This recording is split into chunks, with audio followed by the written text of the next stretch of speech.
Assalamualaikum warahmatullahi wabarakatuh. Bismillahirrahmanirrahim. Ini cerita ya, sebenarnya saya di sini tuh lama sekali sama Profesor Zaini. Saya mau curhat tentang seni memaknai Quran. Ada ulama yang cari aman. Jadi kalau nafsir Yasin, Alif Lam Mim ya wallahu a'lam. Dan itu bagus karena ya siapa yang nggak tahu kalau wallahu a'lam. Ada yang nekat itu nebak-nebak, A itu apa, lam itu apa, mim itu apa. Ini ya tepak-tepakan, bisa dianggap klenik, bisa dianggap dukun. Tapi dari sekian tafsir itu, saya cenderung ngikuti teori umum bahwa andaikan Anda orang Indonesia, kalau mau menjelaskan anak-anak, ini saya beri penjelasan A sampai Z. A, B, C, D gitu. Jadi memaklumatkan bahwa kita akan mengkaji itu secara tuntas. Mungkin dalam kultur kita, wis tak terangno A sampai Z. Wis tak delok mulai rambut sampai sikil. Sudah saya lihat mulai rambut sampai kaki. Nah, jadi itu ibaratun anil idhah bikullil wuduh. Jadi itu dianggap penjelasan yang begitu detail. Sehingga Alif Lam Mim itu ya dianggap kayak pokoknya Quran ini menjelaskan ABCD. Itu mukhatabnya, itu pasti paham maksudnya demikian. Terus kedua menyangkut apakah yang dingendikakan Allah, yang difirmankan Allah itu mewakili atau kuliah? Kuliah itu mewakili totalitas. Misalnya begini, kalau kita nikah sama perempuan, misalnya namanya Sri gitu, bisa saja punya adik namanya Dwi, atau punya mbak namanya Dwi. Lama-lama kadang misalnya kita nyesal sebagai manusia, kok cantik adiknya itu, atau cantik mbaknya itu. Kemudian Islam melarang wa antasma'u binal ukhtaini, kamu tidak boleh menikahi dua bersaudara secara langsung. Tapi itu pun kalau kamu anggap sebagai panduan hukum itu bahaya. Karena melahirkan pertanyaan, gimana kalau ponakan dan buliknya? Jadi kita nikahi istri, buliknya masih cantik, terus kita nikahi juga, boleh enggak? Sebab itu zaman Rasulullah SAW ketika baca ayat wa antasma'u binal ukhtan, zaman itu Nabi menambahkan, juga kamu enggak boleh nikahi perempuan plus buliknya. Sehingga wa antasma'u binal ukhtan itu dianggap ibaratun an hurmatil jam'i bainal mahromen, itu dianggap pelarangan menikahi dua perempuan yang ada unsur apa? Mahram. Lalu pertanyaannya, kenapa Allah hanya menyebut dua saudara? Karena yang potensi masih sama-sama cantik ini dua saudara. Jadi Allah tidak perlu melarang wa antasma'u bainal mar'ati wa jaddatiha. Karena kalau itu kan orang-orang agak-agak waras kan kira-kira gitu, masa tertarik cucunya karena umur 17 juga tertarik mbahnya yang 80 tahun, kira-kira ndak usah dilarang juga nggak kepikiran kan gitu. Tapi kalau saudara kan kepikiran. Makanya banyak kalau mbaknya mati, wong Jawa itu ngeduni, mbaknya meninggal terus nikah adiknya. Kadang adiknya meninggal juga nikah adiknya lagi. Itu kalau orang tuanya masih nekat bisa habis anaknya. Saya pernah punya teman tuh mbaknya dinikahi mati, nikahi lagi adiknya mati. Lu adik ketiga mau dinikahkan lagi. Saya tantang itu habis anak kamu kalau gitu. Nah, sehingga kita yang nekuni fikih itu tahu wa antasma'u binal ukhtan itu bukan harus ukhtan. Dan makanya terus ulama mengingatkan bahayanya berpegangan Quran enggak didampingi ulama karena nanti akan bilang yang diharamkan Quran itu al-jam'u binal ukhtan, hanya mengumpulkan dua saudara. Berarti sama bulik bude boleh, sama mbah boleh, itu bahaya sekali. Karena memang zaman itu Nabi hanya menambahkan wala binal mar'ati wa ammatiha wala binal mar'ati wa kholatiha, juga enggak boleh menikahi perempuan plus bulik baik dari bapak maupun bulik dari apa? Ibu. Nabi zaman itu tidak menambahkan wala binal mar'ati wa jaddatiha karena dikira itu normalnya orang pasti tidak kepikiran nikah perempuan plus mbahnya karena umurnya pasti terpaut jauh. Kemudian ada lagi misteri tafsir yang pasti ulama itu beda. Misalnya begini. Dalam cerita-cerita karomatul aulia dan kita yang nekuni ilmu itu kita percaya lah. Soal yang nggak percaya ya monggo, ini karena tidak tek Quran dan hadis. Ketika seorang Nabi Muhammad SAW di alam arwah, karena di hadis Mi'raj Nabi juga sering ketemu para nabi, di antaranya ketemu Nabi Musa, ketemu beberapa nabi. Itu hadisnya sahih bahwa Nabi sering ketemu para nabi di alam arwah. Dan ini punya efek di kitab tafsir nanti. Ada ayat tentang pertemuan Nabi Muhammad SAW dengan Nabi Musa.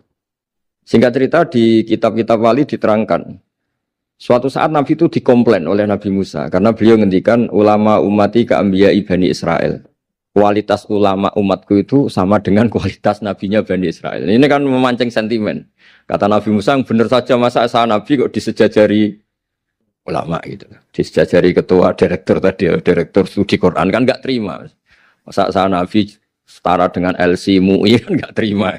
Dan itu menurut saya bagus Nabi Musa nggak terima itu. Saya sendiri juga nggak terima gitu. Akhirnya buktinya apa? Dalam cerita wali itu dipanggillah Imam Ghazali. Di cerita wali itu kata Imam Ghazali, nama kamu siapa? Ana Muhammad bin Muhammad Al-Ghazali At-Tusi Asy-Syafi'i. Jawabnya panjang sekali. Ana Muhammad bin Muhammad Al-Ghazali At-Tusi Asy-Syafi'i. Terus Nabi Musa, loh saya tanya nama kamu cerita bapakmu, mbahmu, madhabmu, daerah kamu. Terus kepanjangan, tanya nama kok ngomongnya panjang. Kata Nabi Musa, kata Imam Ghazali, Anda juga gitu di depan Allah yang hanya tanya wa ma tilka biyaminika ya Musa. Anda jawabnya kepanjangan qala hiya asaya atawakkau 'alaiha wa husyubiya ala ghanami wal yafiha ma'aribu ukhra. Padahal Allah hanya tanya yang dibawa kamu oleh tangan kanan itu apa Musa? Ini tongkat saya Gusti, tak pakai gini, tak pakai gini, tak pakai gini. Masih ada dan lain-lain wal ya ma'aribu ukhra dan masih banyak kepentingannya. Akhirnya Musa itu sadar. Ini di depan Allah yang maha tahu. Itu aja engkau beri penjelasan berlebih. Apalagi saya depan jenengan. Singkat cerita, di cerita itu Nabi Musa, ya betul, umat kamu memang pinter-pinter. Gitu. Pokoknya dia ngakui, beliau ngakui. Tapi dalam perspektif ilmu Thariqah, tafsiran seperti itu tidak diikuti. Yang diikuti adalah, kalau kita ketemu rektor, misalnya Nyuwun Sewu, Satpam dipanggil rektor, atau dipanggil ketua badan wakaf, atau menteri dipanggil presiden, atau murid dipanggil guru, itu kan bawaannya grogi. Dan mulai dulu orang-orang bijak, saya kenangan saya dengan Kiai Haji Maimun Zubair, dengan bapak saya sendiri. Orang-orang bijak kalau manggil santri atau bawahan dengan keadaan grogi itu mesti tanya yang nggak penting. Supaya groginya hilang. Piye mau nang dalan macet, gimana di jalan tadi macet? Gimana di daerah kamu musim apa? Setahu saya ulama-ulama top atau rektor atau siapa saja kalau yang bijak, pasti nanya anak buah itu yang nggak penting dulu. Gimana lancar di perjalanan, datang jam berapa, sehat-sehat saja. Karena bawahan itu takut. Nah, ketika Nabi Musa ini takut, Allah itu ngikuti sunnahnya manusia. Kalau takut ya jangan tanya yang penting dulu. Kamu bawa apa? Ya dijawab, saya bawa tongkat Gusti. Jadi itu sebetulnya hanya ilmu psikologi. Bahwa kalau orang takut itu ya ditanya yang ringan-ringan. Lagi-lagi ini ilmu. Jadi analisis tafsir itu tidak ada selesainya. Dan semuanya butuh perangkat. Di antaranya perangkat itu adalah fitrah salimah. Makanya dikatakan Pak Rektor tadi benar bahwa orang bisa memahami Quran, kekuatan angin dengan cerita angin seperti ini. Tadi cerita Pak Suarsono Muhammad juga gitu, Warsono Muhammad, semuanya sama. Sehingga memaknai Quran itu baik dengan ilmiah maupun dengan fitrah salimah, itu akan sama-sama menelurkan makna yang sahih. Asal berlandas riwayat yang sahih. Saya punya sekian cerita tentang ulama-ulama dulu, kalau ngartikan ayat. Misalnya Imam Syafi'i, beliau nekuni fikih. Beliau ngendikan orang yang tayamum di tengah perjalanan padang Sahara, yang karena tidak menemukan air, itu boleh tayamum kalau sudah tidak menemukan air. Syaratnya dia nyari-nyari dulu. Nyari-nyari dulu. Jadi ditanya, kenapa harus nyari-nyari dulu padahal ini di padang pasir? Jawabnya Imam Syafi'i itu sederhana. La yuqalu liman lam yatlub lam yajid, wa innama yuqalu lam ya'rif. Allah itu ngendikan falam tajiduma'an, kemudian Anda tidak menemukan air. Di mana-mana tidak menemukan itu setelah mencari. Kalau tanpa mencari namanya lam ya'rif, tidak tahu. Ketika Allah ngendikan falam tajiduma'an, artinya harus ada sabkut tolab, harus mencari-cari dulu, baru menyimpulkan tidak menemukan. Jangan langsung tayamum tanpa mencari-cari. Karena Allah ngendikan falam tajiduma'an, kemudian kalian tidak menemukan air. Di mana-mana tidak menemukan itu ada mencari dulu sabkut tolab. Begitu di semua ayat. Lalu saya mulai 2002 atau 2003, saya sering sama Profesor Zaini, beliau bahkan sering di kontrakan saya di Wonokromo di Pleret sana. Kalau nggak tuntas dibahas dulu di bekas kantor rektorat ya, di atas itu. Saya di UI Pres, di bawah, Pak Zaini di atas. Dan tiap hari ketemu. Saya intensif sama beliau itu ada 4 tahun. Makanya terjemah ini yang dulu saya ada ikut, yang direkonstruksi hampir 40%. Karena berdebat terus, terutama fikih. Akhirnya kita misalnya, ini curhat ya supaya sekaligus lapor ke Profesor Quraish Shihab, apa yang kita lakukan. Jadi UI sudah lama sekali menerbitkan tafsir Quran, pernah induk kemenak, juga pernah setengah induk, setengah ikut, juga benar-benar akhirnya mandiri. Semoga perhitungannya bukan pasar, tapi ingin semoga, saya tidak tahu kalau hitungannya pasar itu tidak wilayah saya, tapi semoga enggak lah. Itu kita sering berdebat, itu tentang bolehkah memanfaatkan cerita Israiliyat untuk merekonstruksi ayat yang potongan dari cerita para nabi. Misalnya tahu-tahu kita ada cerita wahal ataka naba'ul khosmi istasawwarul mihrab istakhalu ala Dawuda fafazi'a minhum. Kata fazi'a itu maknanya kaget. Itu kalau kita misalnya kamu apa tahu orang-orang yang melompat pagar kemudian Nabi Dawud ini kaget. Itu cerita itu bisa terbentuk meskipun orang-orang banyaklah pakar-pakar tafsir yang anti Israiliyat. Tapi kita bisa maknai itu tuh kalau misalnya kata kaget. Kenapa kaget? Nabi Dawud itu seorang raja, bahkan orang barat nyebut King David. Beliau punya 7 lapis pengawalan dan khusus kamar pribadinya itu tidak siapapun, tidak ada yang bisa masuk. Tapi tahu-tahu ada orang di situ. Makanya beliau kaget. Fafazi amin. Qalu la takhaf. Para orang-orang ini bilang atau kamu jangan kaget. Sudah tidak usah mikir kagetnya kata orang ini. Khosmani bakho ba'duna ala ba'din. Kita punya masalah sengketa dan Anda harus memutuskan sekarang. Singkat cerita, si orang ini cerita, orang atau malaikat itu cerita.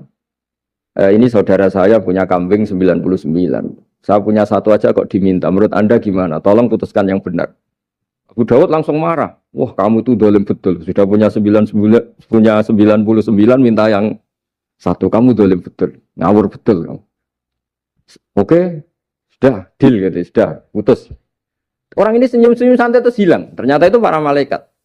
Terus wadonna Dawudu annama fatannahu fastaghfara rabbahu wa kharra raki'a wa anam. Di banyak cerita Israiliyat itu Nabi Dawud itu istrinya 99. Tapi kurang lengkap kayak enggak ada yang seperti itu. Jadi walhasil di cerita itu ada Imra'atu Uria terkenalnya itu yang Nabi Dawud itu kepikiran menikahi itu. Singkat cerita akhirnya Uria ini meninggal, akhirnya dinikahi Nabi Dawud. Akhirnya beliau istighfar karena merasa salah. Saya masih ingat ngendikane Profesor Zaini. Ketika tak tanya, kenapa sudah punya 99 masih ingin yang satu? Gak ada yang seperti itu. Jadi namanya bawaan rakus manusia itu tetap aja gak ada yang seperti itu. Nah pertanyaannya, bolehkah puzzle ini ya kita rangkai dengan cerita Israiliyat? Yang Israil ini bisa iya bisa enggak, kata Nabi zaman Sugeng, la tusaddiquhum wa la tukadzibuhum. Kamu ya jangan bilang iya, jangan bohong karena dari cerita-cerita Israiliyat, tapi jangan juga bilang takdzib, bilang mendustakan, jangan-jangan benar. Nah, kita yang nekuni tafsir itu bingungnya ya. Makanya saya tadi sebenarnya bilang Pak Fajar bingung itu kalimat madhin itu muji. Memang bagusnya orang ilmuwan itu bingung. Kalau ilmuwan PD itu udah ilmuwan namanya, orang nekat itu. Ilmuwan itu harus satu teori diuji dengan teori yang lain, diperbandingkan terus menyimpulkan saat ini saya memutuskan demikian, tapi entah suatu saat itu khasnya ilmuwan karena dia harus mikir terus itu. Masih banyak yang seperti itu. Akhirnya ya kita nafsiri ya pokoknya kalau orang sudah punya 3 kok minta yang punya 1 ya rakus lah gitu aja sudah. Apa itu peristiwa perempuan, apa peristiwa harta, peristiwa jabatan. Jadi kalau sudah punya jabatan 1 kok ingin jabatan yang lainnya anggap saja rakus itu aja. Terus lalu itu simbol. Makanya ini terus pertanyaannya. Ini apakah simbol ibaratun anman itoma bahwa Allah enggak suka toma atau memang itu fakta? Nah, hal-hal seperti itu yang kita terus menekuni. Kemudian yang ketiga misalnya kita ini sebagai cucu yang kurang baik. Setiap kita pidato cerita dosanya Nabi Adam diusir dari apa? Surga. Dan saya itu orang yang insya Allah disayang Nabi Adam. Saya termasuk cucu yang baik. Di mana-mana saya cerita. Nabi Adam itu keren meskipun diusir dari surga. Karena Nabi Adam itu diusir dari surga itu bukan karena dia kepencut sajaratil khuldi. Itu enggak. Jadi ceritanya gini. Kata Allah, Adam kamu boleh makan apa saja. Kecuali 1 pohon ini. Kamu jangan makan buahnya. Nabi Adam nurut. Nah terus banyak kiai yang cerita.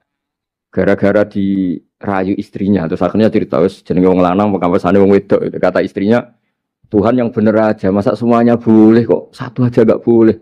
Cara lomo gak menisan gitu. Cara Jawa itu, ya kalau sudah semuanya boleh. Yang lebih mewah pun boleh kok. Ini 1 gak boleh ini. Paling itu iseng maksudnya. Sudahlah dicoba aja. Nah karena Nabi Adam itu merasa gak nyaman. Ada yang diredaksikan fa'akala. Fa'akala itu makan. Tapi kalau makan tidak juga karena nggak nekat, karena beliau merasa tidak nyaman. Makanya sebagian diredaksikan dzaqo. Dzaqo itu ngicipi saja karena nggak nyaman. Sehingga lafat akala dimaknani dzaqo, dzaqo juga dimaknani akala dalam konteks ini. Tapi di tafsir Ibnu Katsir diterangkan, kata kuncinya itu bukan di akala atau dzaqo, tapi waqa sama huma inni lakuma laminan nasihin. Jadi Nabi Adam itu ketemu iblis, setan. Terus iblis ini bilang, wallahi demi Allah, larangan itu sudah dicabut dan sekarang Anda boleh makan itu. Atau apalah sumpahnya iblis merayu itu. Ketika Allah tanya, ya Adam kenapa kamu makan sajaratul khuldi padahal sudah saya larang. Ini hebatnya Nabi Adam. Waqa sama huma. Wa izzatika ya Rabbi ma adzunnu anna ahadan yaklifu bika kadiban. Wa izzatika ya Rabbi ma adzunnu anna ahadan yaklifu bika kadiban. Misalnya saat kita punya teman yang biasa bohong dengan kita. Oke, biasa bohong kita tidak percaya. Tapi kalau teman itu bilang gini, kamu dipanggil rektor. Misalnya saat santri kamu dipanggil Mbah Maimun. Bawaannya orang takut karena bawahan tadi. Itu pasti tidak ngecek lagi. Meskipun yang cerita ini orang bohong, biasa bohong. Tapi ini dipanggil rektor, dipanggil ketua badan wakaf, ketua yayasan badan wakaf. Kan pikirannya tuh, waduh, mendingan coba-coba lah daripada bawaannya itu mesti tidak mikir langsung. Nah, ketika nama engkau disebut ya Allah, ketika nama engkau disebut, wawahi saya ini benar kata iblis. Saya tidak kepikiran, wa izzatika ma adzunnu anna ahadan yahlifu bika kadziban. Saya tidak pernah mengira ada seseorang atau makhluk siapapun yang ketika menyebut engkau kemudian dia bohong. Mencatut nama presiden itu buat orang fasik kan ya takut. Nyatut nama rektor buat orang nakal pun takut. Apalagi ini nyatut nama Allah. Ini Allah sudah bilang kamu boleh makan ini. Barokahnya jawaban itu sumastabahu rabbuhu fataba ali wahada. Nabi Adam saat itu juga jadi al-mujtaba. Dia orang pilihan. Ya, ini saya termasuk cucu yang baik karena meneruskan cerita sampai sempurna ini. Jadi mohon para kiai, para balik yang cerita Nabi Adam dosa itu mohon tobatlah. Kasihan tuh mbah kita, wanu ceritakan dosa nih. Dosa kalah beong wedok semacam-macam lah itu kasihan. Bacanya harus urut. Wa asa adamu rabbahu fahuwa tapi sumajtabahu rabbuhu fataba alaihi wahda. Jadi lengkap lah. Jangan cerita dosanya tok terus disimpulkan. Mbah kita aja dosa apalagi kita sudah salah. Ngambil dalil dipakai justifikasi gitu. Nah, hal-hal seperti ini itu kita sering debat sama Pak Zaini ya, debat-debat ilmiah karena kita yang ada ayat potongan-potongan tadi itu tidak bisa merangkai kalau tanpa memanfaatkan dengan tanda kutip itu memanfaatkan kisah-kisah Israiliyah karena bawaannya ini panjang. Saya beri contoh lagi. Kalau bal sawatat lakum anfusukum. Misalnya Nabi siapa bawanya Nabi Ayub, Nabi Yusuf, Nabi Yakub. Nabi Yakub itu dirayu oleh anak-anaknya. Sudahlah Yusuf itu kita ajak main. Singkat cerita walhasil karena mereka punya niat buruk, Nabi Yusuf itu dibuang di di sumur. Kemudian mereka datang waja'u abahum isya ayyabkun. Qalu ya abana inna dhahabna nastabiqu wa tarakna Yusufa inda mata'ina fa akalahu dhib. Ya kita ini main, Bah. Tapi ketika di hutan, kemudian Yusuf dimakan serigala. Dan mereka pura-pura nangis. Wajah wabahum isya ayyabkun. Dia datang pura-pura nangis. Dan terus abahnya bilang, wah ini rekayasa kamu. Qala bal sawatat lakum anfusukum amro. Pasti ini rekayasa kamu. Nah, kata rekayasa di sini itu kita mikir loh, kok ujuk-ujuk Nabi Yakub bilang rekayasa itu gimana? Tapi barokahnya konstruksi cerita-cerita tadi kita tahu. Yaitu tadi nggak ada kejahatan yang apa? Sempurna. Terus mereka kan latohu saubahu bidamin. Mereka itu melumuri bajunya Nabi Yusuf dengan apa? Darah. Seakan-akan Nabi Yusuf itu dimakan apa? Serigala. Tapi dia lupa menyobek-nyobek baju tadi. Makanya Nabi Yakub bilang, sopan nih serigala itu. Ketika mau makan baju anak saya disuruh nyopot dulu gitu. Peradabannya gitu. Nah, di sini kata samalat itu ada konstruksi yang kita mau tidak mau pakai cerita tadi karena wong dimakan serigala kok bajunya utuh. Cek beretikanya serigala itu. Mungkin kuliah di UI. Jadi, nah kita ini nekuni itu. Jadi apa ya? Dan terus nah kita akan cari aman. Artinya cari aman itu kalau tafsir atau terjemah berdasar Israiliyat kita nanti dimarahin orang banyak. Tapi tidak juga kita kadang-kadang mau tidak mau karena ada kata yang tersembunyi Yang mau tidak mau utuhnya itu kalau memanfaatkan Israiliyat tadi. Nah, makanya Nabi ketika ditanya, ya Rasulullah bagaimana dengan cerita dari Bani Israel itu.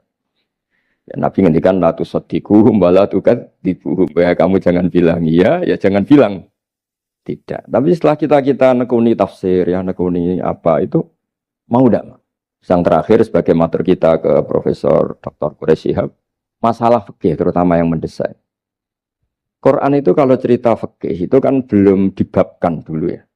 Misalnya at-thalaqu marratan, cerai itu ya hanya 2. Cerai hanya 2 ini kan kita jadi bingung karena taunya kita cerai itu sampai apa? 3.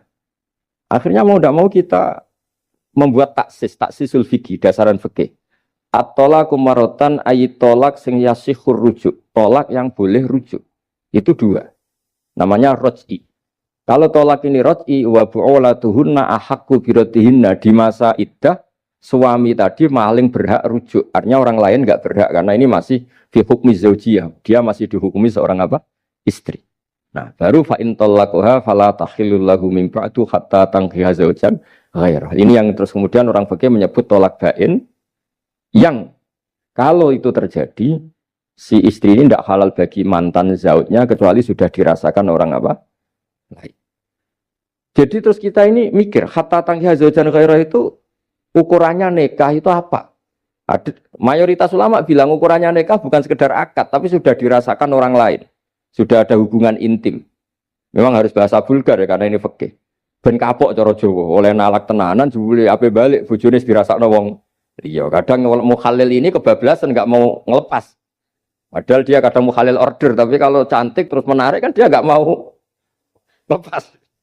Nah pertanyaannya itu kan, tapi ada mazhab yang meskipun syad, yaitu yang mengatakan ya hanya akad sudah sah. Tapi itu di coro bahasa sekarang dibully banyak ulama, disalahkan. Wong tujuannya itu bikin jera, kok hanya akad kan tidak jera. Jadi mukhalilnya hanya akad, setelah akad nanti menceraikan itu sudah cukup. Itu disalahkan banyak ulama karena ketika peristiwa itu terjadi pada istrinya Rifa al-Qurazi, jadi di hadis itu ya vulgar.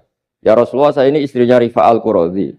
Kemudian dia mencerai saya, fabat tato lagi, tolaknya sampai habis. Kemudian saya nikah sama Abdurrahman bin Zabir. Di hadis ini bukan bacanya bukan Zubair tapi Zabir.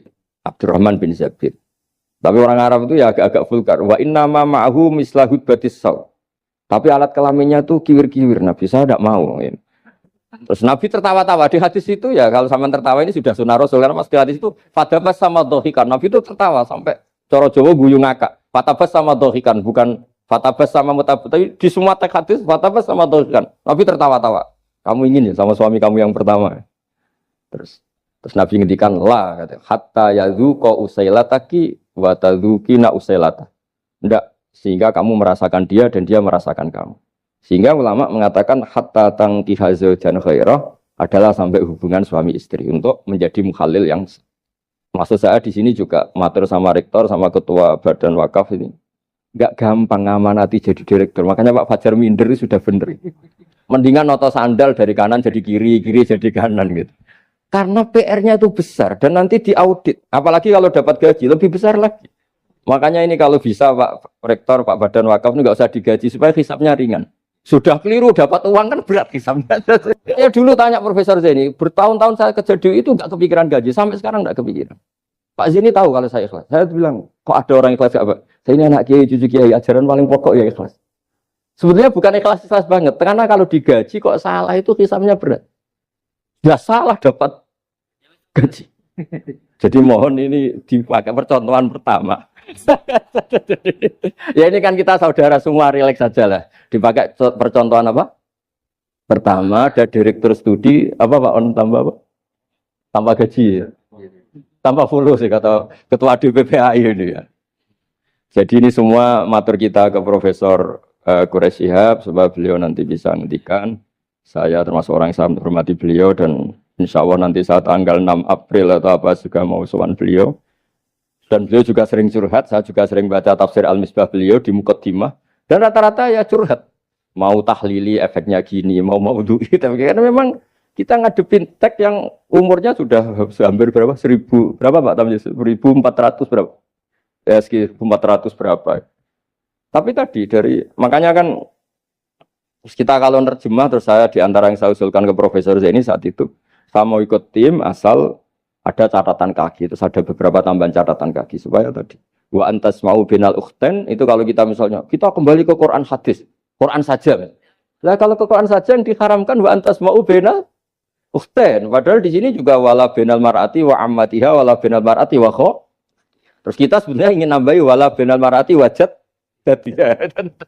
Tapi kan kayaknya enggak kepikiran. Nah, ada orang kok. Tapi kalau mbak atau adik itu kepikiran kan? Karena kalau ketemu temannya kan, saya sering punya teman yang dapat dua-duanya teman saya. Kok kamu nikah yang ini? Ya Gus ajane ayu Mbak Yunis dirabi wong. Ya atau yang ayu adiknya juga. Wah saya keduluan Gus ajane aku lak incer adik. Ambek bapaknya dijokno Mbak Yunis. Lah yang potensi masih begitu itu kan saudara kan. Makanya ini yang dilarang Allah wa antas mau benal ukhten, karena yang potensi masih ada rasa ya benal ukhten. Tapi bukan berarti yang lain boleh. Makanya hadal jam'u al muharram wa ibaratun an hurmatil jam'i benal mar'aten sing ada hubungan nasab. Jadi tidak harus antara apa? Saudara, tapi dua perempuan yang ada hubungan apa? Nasab. Yang andai kan salah satu itu lelaki gak boleh kawin, maka dua perempuan ini tidak boleh tahta rajulin wahid. Nah, kemudian ulama bikin kaidah itu ya, dua perempuan yang andikan salah satu ini kok lelaki gak boleh kawin, maka tidak boleh dikumpulkan oleh satu lelaki finikahin wahid. Misalnya sepupu itu kan andikan misalnya kamu nikahi Dwi punya sepupu Sri, dari awal kan sepupu itu boleh nikah. Maka andikan kamu poligami dengan cara seperti itu kan gak masalah. Yang masalah itu apa? Dua perempuan yang andai kan salah satu itu lelaki nggak boleh apa nikah, berarti dua perempuan ini tidak boleh tahta rajulin wahid. Artinya benal ukhten ini dianggap ibaratun angkada. Kalau dalam bahasa Balawi disebut itlaqul ba'di wa iradatil kul, yang disebut sebagian tapi maknanya utuh. Nah hal-hal seperti itu memang berat. Makanya ini direkturnya sudah nyerah itu, tapi lebih gampang nyerah lagi kalau nggak dapat gaji. Karena kalau nyerah tok gajinya diterima tuh kayaknya gimana gitu. Nah ini tidak gojlok tapi etika. Ini urusan etika. Tapi kalau UI memberi tidak atas nama gaji, atas nama kasihan dia monggol. Nggih ngoten mawon. Assalamualaikum warahmatullahi wabarakatuh.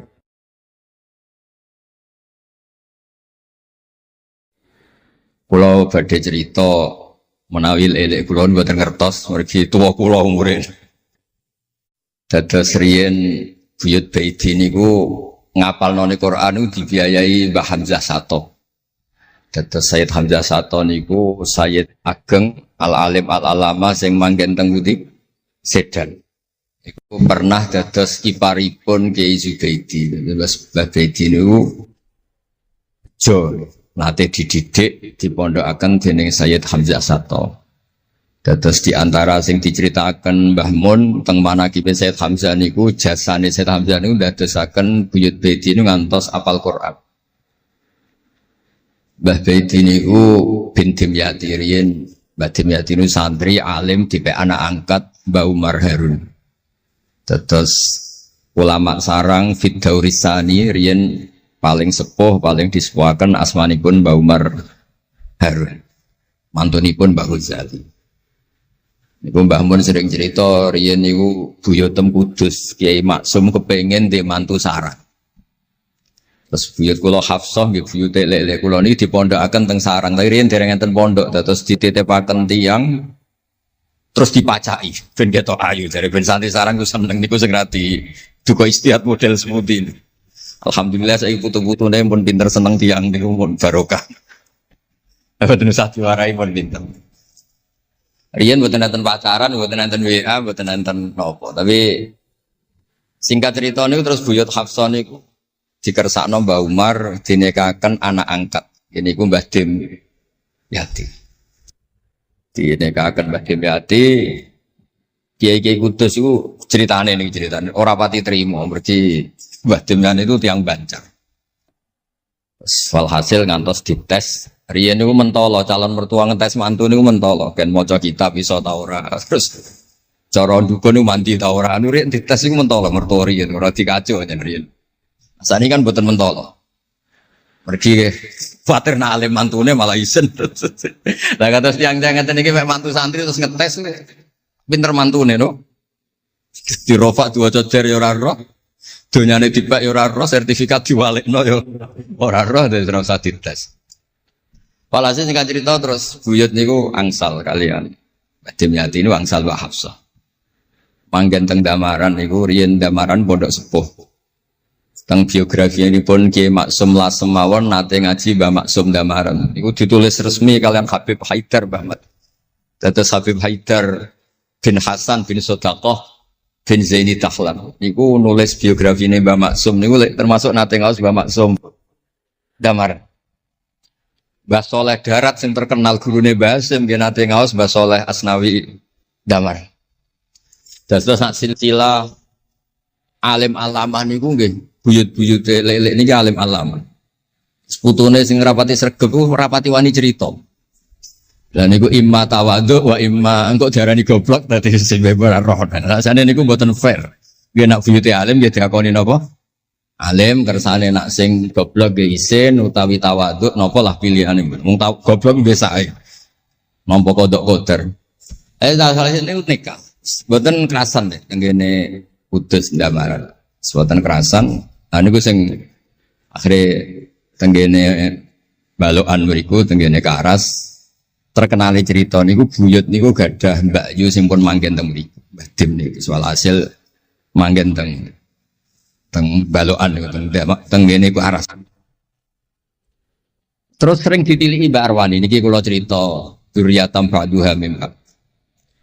Kula wingi ngisi khataman tenggene Yambuk Mbah kepanggih Gus Ulin, kepanggih Pak Arifin. Niku Mbak Arwani saking kultuse teng buyut teng Mbah Hafsah. Niku fi hayatiha gesowan. Ba'da wafatiha ge nate Mbak Arwani sowan teng saryanipun Mbah Hafsah sing derekno Pak Arifin Fanan. Mbah Ulin cerita teng kula pokoke abang nak nimbali buyutem besah. Besah nah, besah bibik Hafsah. Terus kula cerita teng lek-lek niki mergi kula ngundang lek tapi tuwa kula, umure tuwa kula. Pengalamane nggih top kula. Cara dhuwit nggih kata kula. Cara teng Jakarta niku nggih menteri-menteri sing dirohi nggih kula mboten lek-lek. Terus nak masalah kondang-kondang kula. Duka nak teng akhirat nggih kondang kula. Mboten niki tasjek supados duwe nyali. Mosok Pak Lek kalah mbek ponakan. Nak ponakane iso maca Ihya palike luwih iso. Nak ponakane ngawur ya palike luwih ngawur. Terus akhiripun niku seniki cerita. Terus Mbak Arwani sing ngonten terkenal Al-Muqri Al-Masyhur. Iku kultus kalian buyut kula namine Hafs. Saking kultuse niku ngantos fi hayatiha wa ba'da wafatiha Mbak Arwani sowan. Lane kula teng Kudus ora dikeramat, kula riyen setor teng Kudus teng Damaran niku setiap hari satu juz iki cek menangi dijak nyuwun sewu dijak khidmah Mbak Arwani nak didusi Bandur Mutakin badhe mandi badhe wudu. Kula sering dijak teng kamar beliau. Dorong beliau badhe siram terus dipanasaken tapi beliau terus pun boten saged mucal tapi tesese. Niki cerita teng palik-palik kula boten badhe cerita kata-kata. Tapi kersane ngertos bahwa buyute niku keramat. Terus kereng. Dadi kula niku ora dijanggal belek Rahmani Wafi terus apian. Menawa ya kereng cuma nang ngarep ora wani. Buyut kula niku terkenale kereng. Pak Hafsah. Soal hasil terus gada anak barep Sofiah niku sing buyut kula. Angsal Mbah Idrus Lasem. Wonten sing nyeluk Idris. Alite namine Abdul Khadir. Riyen Lasem pondok kondang. Lane kula